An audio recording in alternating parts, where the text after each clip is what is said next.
আমি দেশের বাইরে যাব না, দেশের বাইরে আমার কোনো কিছুই নেই, দেশই আমার ঠিকানা। এই দেশের মাটি ও মানুষই আমার সব কিছু, কাজে আমি দেশের বাইরে যাব না। আজ বিএনপির প্রতিজ্ঞা দেশের মানুষের কাছে, আসুন তারেক রহমান চাচ্চুকে ভোট দিতে হবে, আমার কোনো কথা নেই। আপনার ভোট আপনিই দেবেন, যাকে ইচ্ছা আপনিই দেবেন, কিন্তু তারেক রহমান চাচ্চুর হাতকে আপনি শক্তিশালী করুন, উনাকে সহযোগিতা করুন, যাতে তারেক রহমান চাচ্চু আপনার ভোটের অধিকার প্রতিষ্ঠা করতে পারে।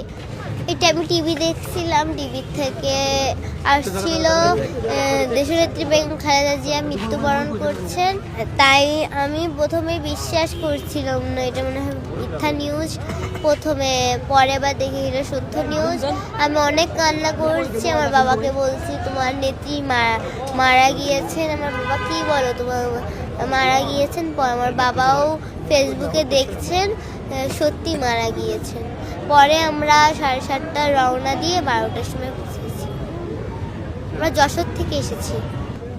আজ বিএনপির প্রতিজ্ঞা দেশের মানুষের কাছে, আসুন তারেক রহমান চাচ্চুকে ভোট দিতে হবে, আমার কোনো কথা নেই। আপনার ভোট আপনিই দেবেন, যাকে ইচ্ছা আপনিই দেবেন, কিন্তু তারেক রহমান চাচ্চুর হাতকে আপনি শক্তিশালী করুন, উনাকে সহযোগিতা করুন, যাতে তারেক রহমান চাচ্চু আপনার ভোটের অধিকার প্রতিষ্ঠা করতে পারে। আমাদের লক্ষ্য, আমাদের স্লোগান, আমাদের উদ্দেশ্য আমাদের ভোটের অধিকার প্রতিষ্ঠা করা। আমি দেশের বাইরে যাব না, দেশের বাইরে আমার কোনো কিছুই নেই, দেশই আমার ঠিকানা। এই দেশের মাটি ও মানুষই আমার সব কিছু, কাজে আমি দেশের বাইরে যাব না। আমি শুধু দলের নেত্রী নই, আমি সারা বাংলাদেশের নেত্রী। শিখেছি আমি যে সময়টা দিয়েছিল তখন আমি টিভি থেকে সরতামই না। আমি দেশনেত্রী বেগম খালেদা জিয়ার বক্তব্য শুনি, আর উনার বক্তব্য আমার খুব ভালো লাগে। বেগম জিয়াকে এতটা পছন্দ করার কারণ কি? কারণ উনাকে আমি খুব ভালোবাসি। উনি কোনো অন্যায়ের পথে আপোষ করিনি, কখনো দেশ ছেড়ে যায়নি, দেশের মানুষের পাশে দাঁড়িয়েছে। যখন শুনতে পেলে তিনি ইন্তেকাল করেছে তখন কেমন লাগছিল? অনেক কষ্ট লাগছিল। আমরা যশোর থেকে এসেছি, যে সময় আমি দেখছি তখন আমার অনেক খারাপ লাগছিল, আমি অনেক কান্নাও করছি।